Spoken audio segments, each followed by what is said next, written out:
Halo guys, Assalamualaikum warahmatullahi wabarakatuh. Salam sejahtera untuk kita semua. Perkenalan nama saya Andini Wahel. Di sini saya ingin menjelaskan tentang bimbingan konseling. Apa saja sih komponen bimbingan konseling? Yang pertama ada pengertian bimbingan.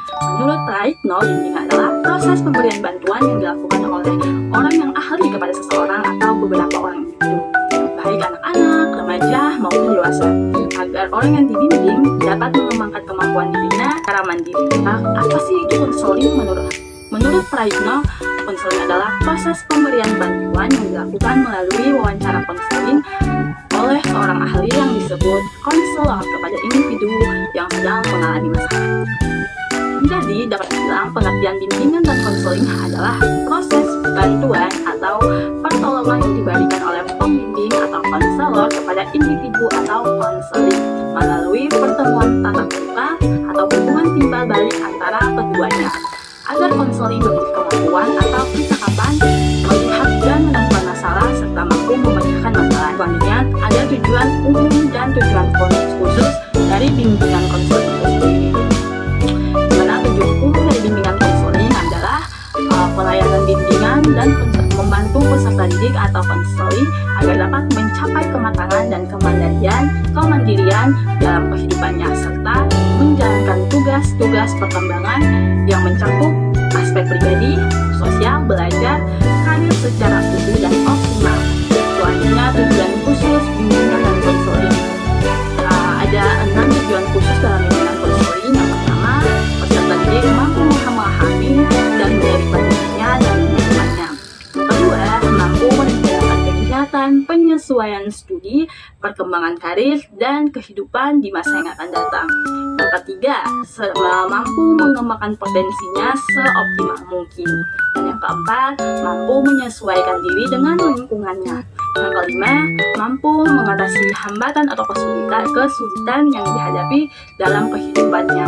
Dan yang keenam, mengaktualisasikan dirinya secara bertanggung jawab. Tujuan umum dan khusus bimbingan konseling sendiri ini dinyatakan oleh Permendikbud nomor 111 tahun 2012.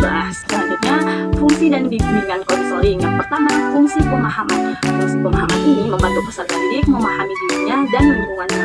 Yang kedua, fungsi pencegahan atau preventif yang membantu peserta didik mencegah dan menghindari diri dari berbagai masalah. Yang ketiga ada fungsi pengentasan, di mana membantu peserta didik untuk mengatasi masalah yang dialaminya.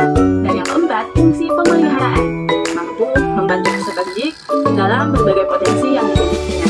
Kelima, fungsi penyaluran, di mana membantu peserta didik untuk menyalurkan ke arah kegiatan atau program yang dapat menunjang ketetapannya perkembangan yang optimal. Keenam, ada fungsi penyesuaian, membantu peserta didik memperoleh penyesuaian diri secara baik di lingkungannya. Yang ketujuh ada fungsi pengembangan, di mana membantu peserta didik dalam mengembangkan potensi yang dimilikinya. Yang kedelapan ada fungsi perbaikan dan penyembuhan atau kuratif, di mana peserta didik yang memiliki masalah yang mendapat prioritas untuk diberikan bantuan. Yang ke-9 adalah fungsi advokasi, di mana membantu peserta didik dalam memperoleh pembelahan atas hak atau kepentingan yang kurang didapatkan. Selanjutnya bimbingan dan konseling. Menurut Permendikbud tahun 2014 nomor 111 bahwa layanan bimbingan konseling ada terbagi dalam beberapa. Yang pertama, bidang pribadi merupakan bidang pelayanan dalam membantu peserta didik menghadapi dan mencegah masalah-masalah pribadi. Yang kedua, bidang sosial merupakan bidang pelayanan dalam membantu peserta didik menghadapi dan mencegah masalah hubungan sosial. Yang ketiga ada bidang belajar, merupakan bidang pelayanan dalam membantu peserta didik menghadapi dan mencegah masalah-masalah belajar. Yang keempat ada bidang karir, membantu dalam mempersiapkan diri menghadapi dunia pekerjaan, pemilihan lapangan pekerjaan atau jabatan. Ada juga jenis-jenis bimbingan konseling. Yang pertama ada layanan orientasi yang memungkinkan peserta didik atau konseli memahami lingkungan seperti sekolah yang baru dimasuki peserta didik. Yang kedua ada layanan informasi yang menerima dan memahami berbagai informasi yang dapat dipergunakan sebagai bahan pertimbangan dan pengambilan keputusan untuk kepentingan peserta didik atau konsel itu sendiri. Yang ketiga peserta didik memperoleh pelayanan atau penyaluran yang tepat dalam kelas. Kelompok belajar, jurusan atau program studi, lomba latihan, magang, dan kegiatan ekstrakurikuler lainnya. Yang keempat ada layanan pesan konten, di mana kepada peserta didik untuk menguasai kemampuan atau kompetensi. Selanjutnya ada layanan konseling perorangan, di mana membantu peserta didik dalam mengentaskan permasalahan pribadinya. Yang keenam ada pembangunan layanan bimbingan kelompok yang membantu peserta didik dalam pengembangan hubungan sosial, kegiatan belajar, karya atau jabatan, dan pengambilan keputusan serta melakukan kegiatan tertentu melalui dinamika kelompok. Yang ketujuh ada layanan konseling kelompok, di mana membantu peserta didik untuk dalam pembahasan dan pengentasan masalah pribadi, permasalahan atau perselisihan yang dialami konseli dengan pihak lain yang dapat terentaskan dengan konselor sebagai mediator. Ada 9 ada layanan konsultasi, ya, di mana seorang pembimbing terhadap seorang pelanggan atau konsulti dapat memungkinkan memperoleh wawasan, pemahaman dengan dan cara-cara yang perlu dilaksanakan dalam menghadapi menangani permasalahan orang ketiga. Selanjutnya, asas-asas bimbingan konseling. Dalam bimbingan konseling sendiri ada asas kerahasiaan, di mana segala sesuatu yang dibicarakan oleh konseli kepada konselor tidak boleh disampaikan kepada orang lain atau keterangan yang tidak boleh diketahui orang lain. Yang kedua ada asas kesukarelaan. Konseli diharapkan secara sukarela tanpa ragu-ragu atau tanpa merasa terpaksa menyampaikan masalah yang dihadapinya kepada konselor. Ketiga ada asas keterbukaan. Konseli yang membutuhkan bimbingan diharapkan dapat berbicara dengan jujur dan berterus terang tentang dirinya sendiri. Keempat ada asas kemandirian. Konseli yang telah dibimbing diharapkan dapat mandiri dan tidak bergantung kepada orang lain lagi.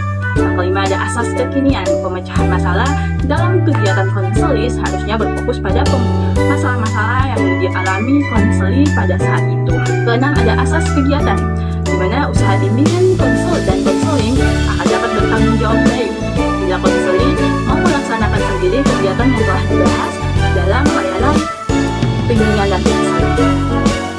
Yang ketujuh ada asas kedinamisan, di mana usaha pelayanan bimbingan dan konseling mengkehendaki terjadinya perubahan pada diri konseli, yaitu perubahan tingkah laku ke arah yang lebih baik.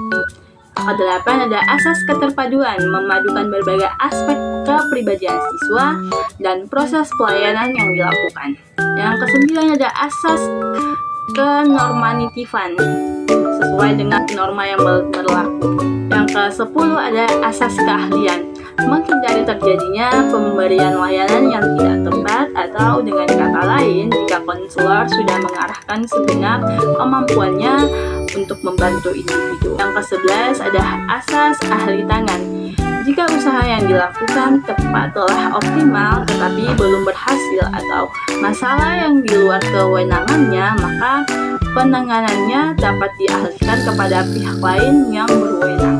Yang ke-12 ada asas tuturi handayani, yang dapat memberikan rasa aman, keteladanan, memberikan rangsangan atau dorongan, serta kesempatan. Itu saja pembahasan terkait bimbingan dan konseling.